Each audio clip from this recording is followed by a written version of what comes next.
Mesdames, Mesdemoiselles, Messieurs, bonsoir et bienvenue dans ce nouveau JT consacré à l'or.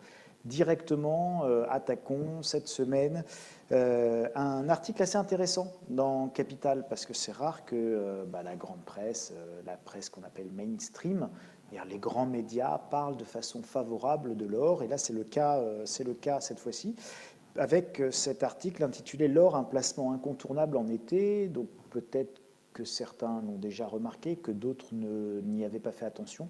Il y a une saisonnalité dans les cours de l'or et bien souvent, en été, effectivement, la demande augmente. Elle augmente en raison de deux facteurs et qui sont en réalité des facteurs régionaux, puisqu'on a les Indiens et les Chinois qui sont de forts consommateurs d'or. Alors les Indiens parce que la saison des mariages est l'occasion pour les familles, quand une jeune femme se marie, eh bien, il y a une dot, et cette dot est effectivement composée de métaux précieux et donc en particulier d'or.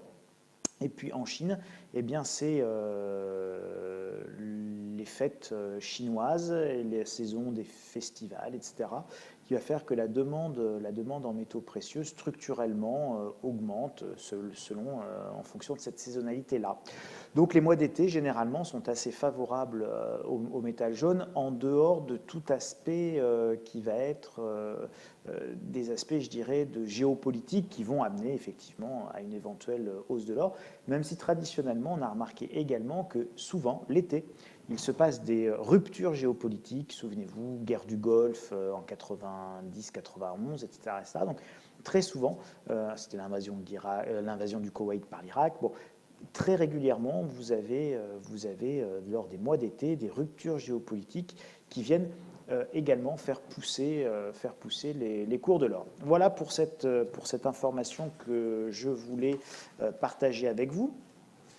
Cette semaine, je voulais qu'on s'arrête de manière un petit peu plus importante et un petit peu plus longue sur la fameuse loi Sapin 2 et les contrats d'assurance vie. Alors pour faire un mauvais jeu de mots, l'assurance vie, ça sent le sapin. Alors ça sent tellement le sapin, vous savez, c'est une référence au cercueil en bois de sapin. Hein. Enfin voilà, c'est pas très très très gai. Donc autant dire que votre assurance vie, on est en train de la mettre en boîte. Alors c'est quoi cette loi Sapin? Alors vous trouvez le texte complet sur le site Légifrance. Je vous en ai fait la copie d'écran. Enfin bon, si vous allez sur Google et que vous tapez loi Sapin 2 Légifrance, ça vous emmènera directement sur cet ensemble, sur cette loi. Alors ce texte est extrêmement long.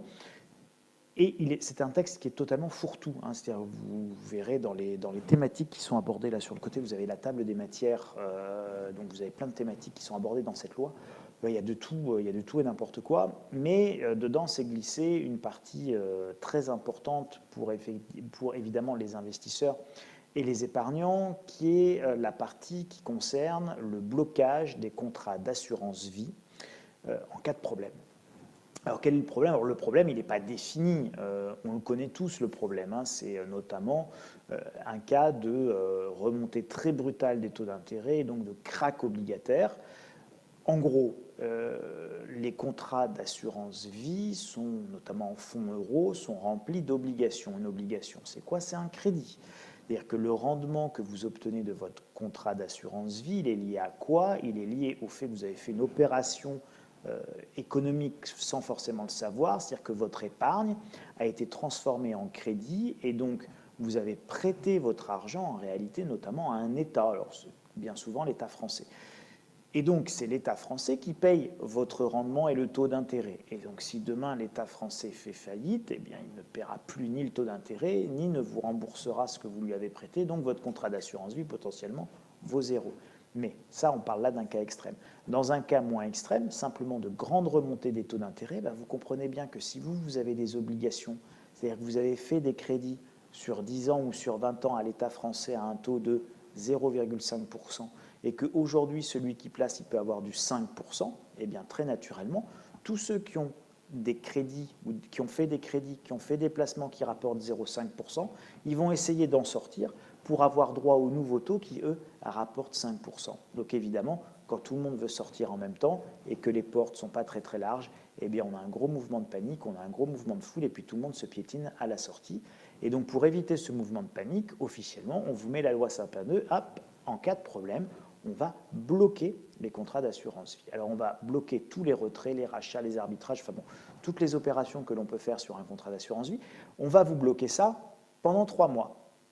Et c'est renouvelable une fois. C'est-à-dire que techniquement, au sens juridique du terme, on va pouvoir vous bloquer les retraits, les achats, les arbitrages pendant 6 mois.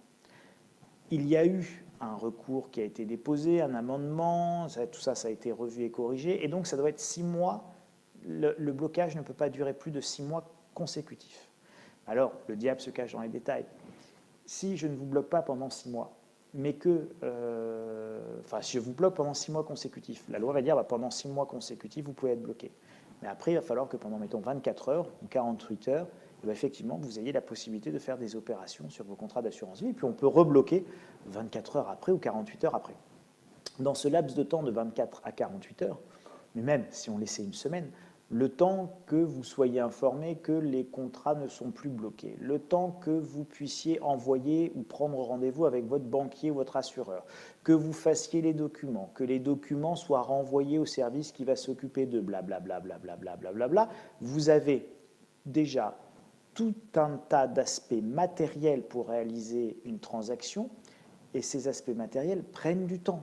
Et dire que pour faire un rachat, il faut une semaine entre le temps de prendre le rendez-vous, de voir la personne, de remplir les documents, d'envoyer les documents au bon service, et évidemment, on peut vous rebloquer à nouveau pour une période de 6 mois. Mais ça, les aspects matériels, c'est même pas ce qu'il y a de plus grave.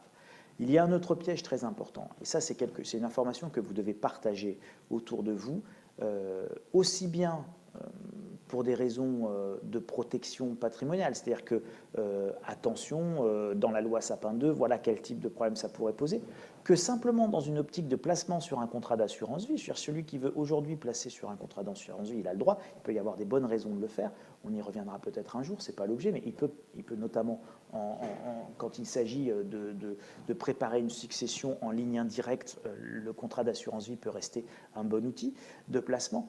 Il n'en demeure pas moins que vous devez comprendre comment fonctionne un point très important qui est celui des valeurs liquidatives. Alors c'est un terme qui est très barbare. Dans un contrat d'assurance vie, on a des fonds. On met des fonds, alors on va avoir un fonds euro, puis souvent on va essayer de vous faire diversifier. Vous allez avoir une SICAV immobilière machin truc, et puis vous aurez peut-être une SICAV action bidule chouette. Et donc le problème, c'est que votre fonds euro, il va avoir une valeur liquidative, c'est-à-dire qu'on va calculer la valeur de ce fonds, mettons tous les jours.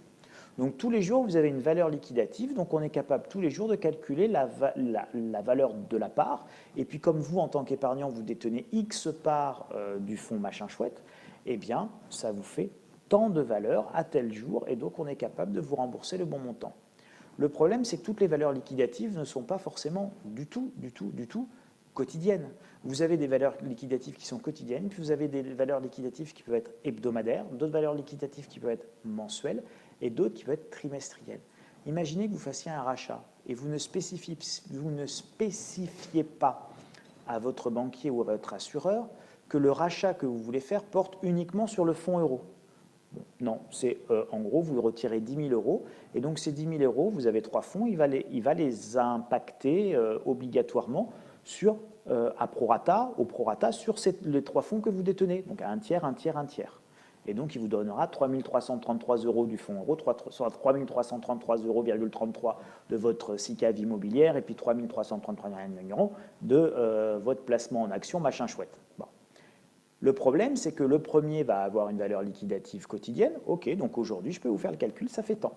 Le deuxième va avoir une valeur liquidative hebdomadaire. Mon brave monsieur, il va falloir attendre la fin de la semaine que le calcul soit fait. Puis le troisième, c'est une valeur liquidative mensuelle. Eh bien là, ma brave dame, il va falloir qu'on attende la fin du mois pour pouvoir vous calculer combien on vous doit et combien on va vous rembourser très exactement et très précisément. Ça veut dire que quand vous allez faire un rachat, bien souvent, vous ne maîtrisez pas du tout le délai ce délai de rachat et ce délai administratif qui est très souvent aussi lié à, évidemment, les valeurs liquidatives. Et c'est quelque chose qu'on n'explique quasiment jamais, que moi j'ai très rarement entendu dire aux épargnants. Et donc très souvent, même les banquiers et les assureurs d'en bas avec qui vous êtes en contact ne le savent même pas.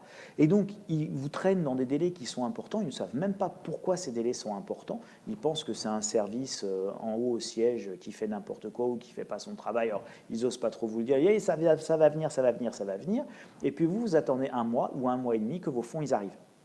Vous imaginez, dans une période de blocage de vos fonds que la loi Sapin 2 autorise, vous imaginez si on débloque les fonds pendant 48 heures, ou même pendant une semaine, ou même pendant 15 jours avant de repartir sur une période de blocage de 6 mois, vous imaginez avec ce mécanisme de valeur liquidative en fonction des fonds que vous détenez dans votre contrat d'assurance vie, mais même si vous avez 15 jours pour faire vos opérations, vos transactions, ça ne passera pas. Donc attention, les contrats d'assurance vie, évidemment, ça peut être extrêmement rigide. Donc voilà, la loi Sapin 2, en gros, elle organise l'état d'urgence économique et financier de vos contrats d'épargne. La législation et le législateur prévoient que dans certaines conditions, eh bien, évidemment, les choses pourraient mal se passer. C'est quand même un élément important que vous devez avoir à l'esprit et c'est censé venir quand même alimenter votre réflexion. Alors, pourquoi le législateur prévoit ce type de mécanisme, si ce n'est éventuellement pas pour s'en servir à un moment donné ou à un autre.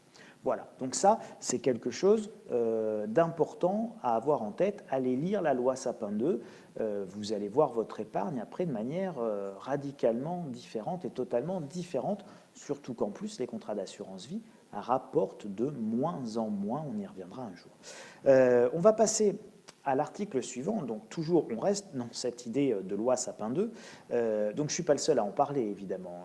Alors la presse mainstream, les grands journaux vous en parlent alors, de manière peut-être un peu plus diplomatique, un peu plus douce, un peu plus soft, histoire de moins vous inquiéter.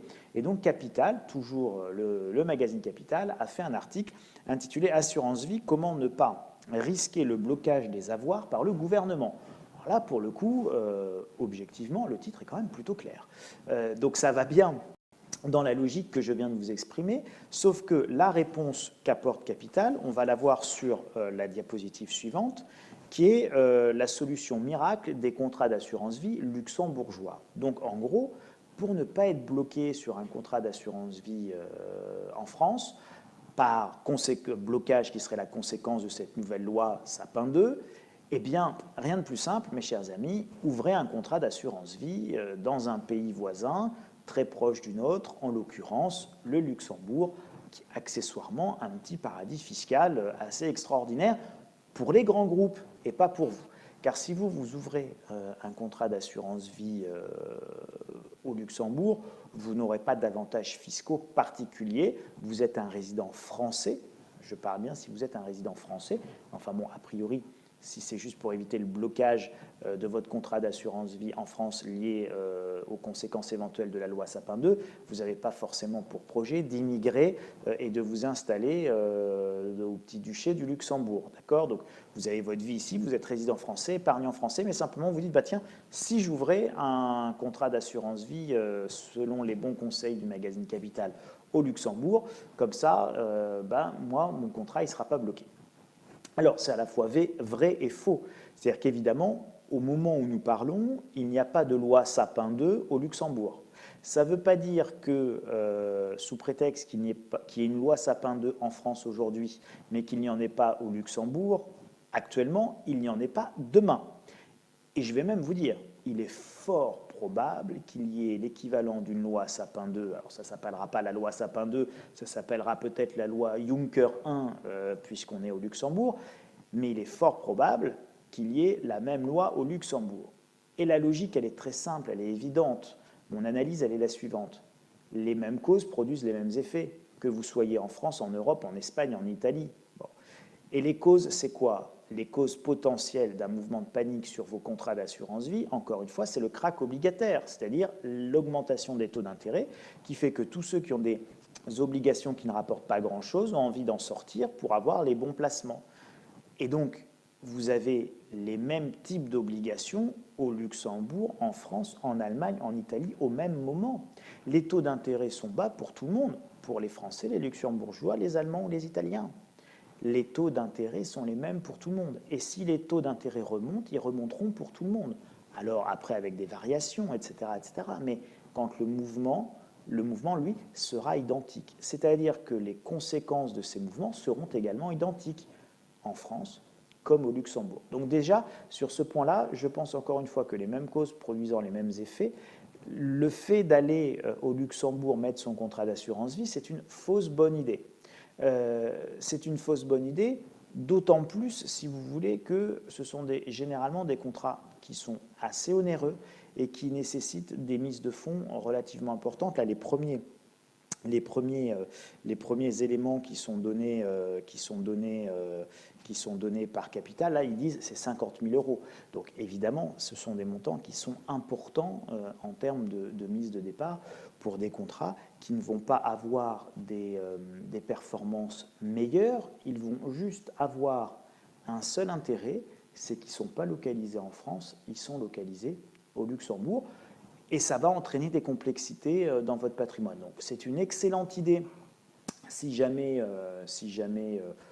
vous êtes vraiment très, très, très, très riche et très aisé. C'est une fausse bonne idée si vous êtes un épargnant, même aisé, même avec des fonds importants, pour la simple et bonne raison que c'est très coûteux. Ce sont des fonds et des contrats d'assurance vie qui sont des superbes produits à vendre pour tous les conseillers en gestion de patrimoine de France et de Navarre. Donc ça leur permet de se servir des bonnes commissions plantureuses. Mais est-ce que vous en avez une véritable utilité? Rien n'est moins sûr. Si vous voulez vous protéger du blocage des contrats d'assurance vie, qui en réalité ne sera que la conséquence et la résultante d'un énorme krach obligataire et du fait que tout le monde va vouloir se débarrasser de ces obligations au même moment, ou que ce sera la conséquence de faillites d'État qui deviendront insolvables et qui donc ne pourront plus rembourser votre épargne ou vos contrats d'assurance vie, quel que soit le cas, la seule manière de ne pas être impacté par de tels événements, c'est de ne pas en détenir. Et c'est de ne pas en détenir en France, mais de ne pas en détenir non plus au Luxembourg. Parce que votre contrat d'assurance vie luxembourgeois, il n'est pas rempli d'obligations de l'État luxembourgeois qui lui-même emprunte peu, d'accord? Donc, compte tenu des montants qui sont placés au Luxembourg, c'est évidemment des obligations étrangères. Donc, vous allez retrouver les mêmes. Donc, vous allez retrouver exactement les mêmes risques. Donc, à mon sens, ça n'a pas beaucoup de sens. Si vous voulez vous abstraire de ces risques-là, eh bien, il n'y a pas de secret.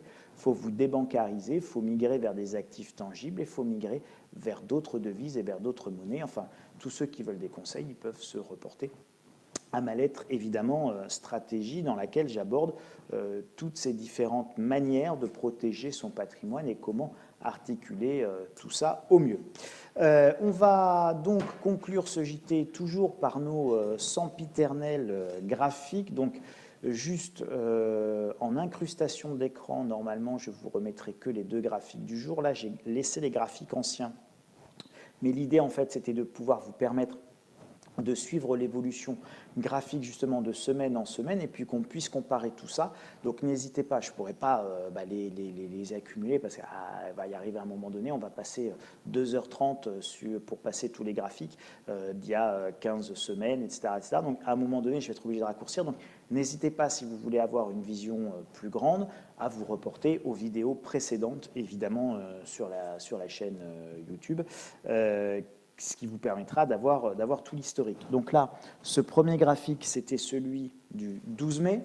Donc on va les passer rapidement. Et donc vous voyez, tout ça, c'était toujours ce même, c'était voir l'évolution dans ce canal haussier. Donc là, on était sur la semaine du 19 mai. On évoluait toujours dans le canal haussier. La semaine du 2 juin. Ensuite, nous avions la semaine du 9 juin. On voyait bien tous les mouvements. Et donc là, après, on changeait d'horizon de temps et donc on passait sur un graphique sur plus de 20 ans qui nous permettait de voir qu'on était dans un immense drapeau dont on attend la sortie, soit par le haut, soit par le bas, puisqu'on se rapproche évidemment de sa pointe. Alors ça, c'était le même graphique, c'est pas le bon. Normalement, on est censé avoir également le graphique du chapeau avec la semaine du 9 juin. Donc ça, voilà, c'est celui-là avec la semaine du 9 juin. On voit qu'on est presque en haut et on se dit on va taper sur le canal baissier de résistance ici, sur cette résistance ici là, on va peut-être même la passer et en sortir par le haut. Et alors là évidemment le potentiel de hausse il est absolument considérable et donc on en arrive à cette semaine. Que s'est-il passé? Eh bien là on a plutôt eu un mouvement de repli, qui va peut-être nous amener sur la borne basse de notre canal, c'est-à-dire à peu près sur, avec le temps, etc., on va dire entre 1250 et 1260 $ l'once en point bas, avant éventuellement d'entamer un prochain mouvement haussier. Et vous allez voir, c'est totalement compatible justement avec notre histoire de drapeau et de notre petit chapeau inversé, qui est le graphique suivant, puisque vous voyez, la semaine dernière, c'était que du vert. Là, cette semaine, il y a du rouge parce que ça a baissé. Donc, vous voyez qu'on peut effectivement baisser également.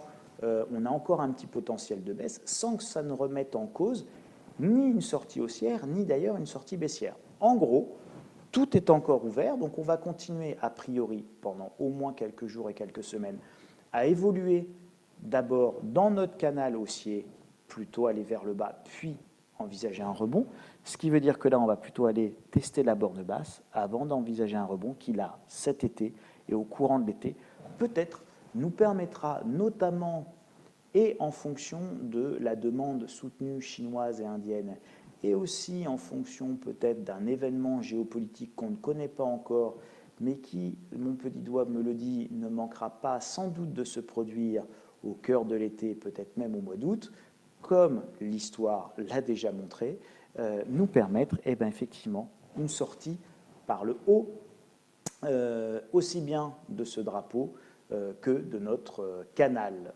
haussier dont on parle depuis des semaines. Je vous souhaite un excellent week-end, je vous souhaite évidemment une belle semaine à venir et puis je vous retrouve la semaine prochaine pour un nouveau JT de l'or. Merci à toutes et à tous. Au revoir.